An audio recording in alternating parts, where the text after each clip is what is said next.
Nag-away kayo ng girlfriend mo? Bago pa lang kayo, di ba? Oo, nung nakaraan Oo, tapos ganyan na agad yung ugali niya. Kaya nga eh. Bakit raw? Nagselos daw siya sa'yo. Nagsiselo siya sa akin. Oo. Ha, di ba alam naman yung, girl best friend mo ako? Yan nga eh. Tsaka yung ako may best, tas siya girlfriend lang. So, she should know her place. Ano man, siguro. Tsaka, ang toxic naman niya kung nagtabi tayo sa higaan, nag-overnight. Wala namang mali siya yun, diba?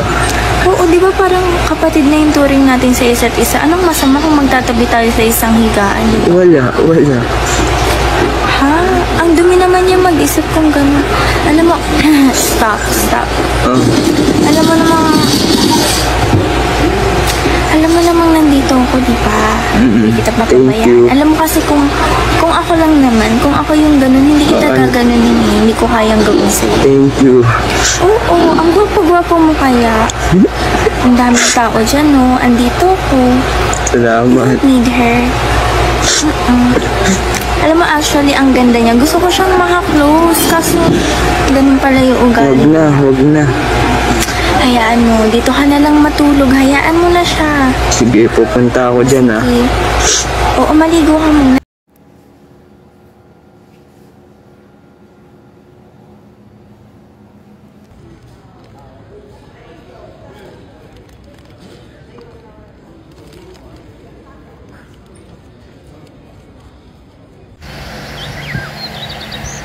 So, ayun guys, meron tayong nakita. Hindi ako makapaniwala dito. Bale, sobrang bilis ng kamay ng babae. Ayan.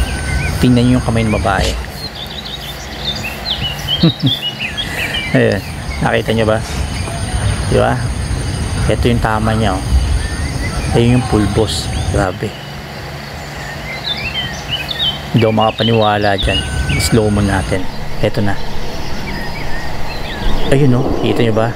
Gumuhit. Isa pa.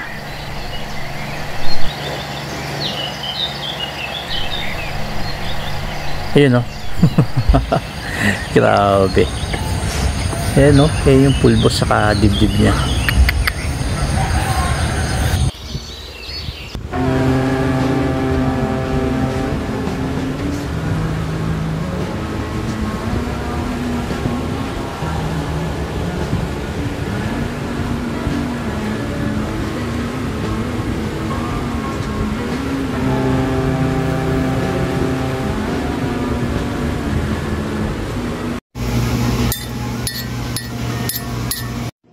Abre o olho.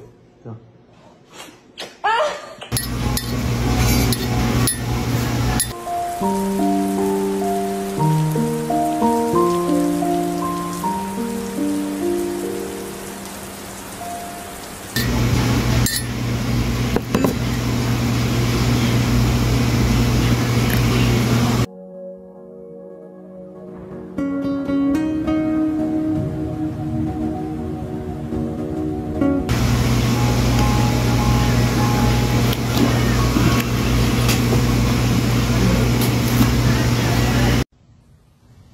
Mahal, parang iba yung lasa na ito. Tama, masarap na. Masisip naman ang iyong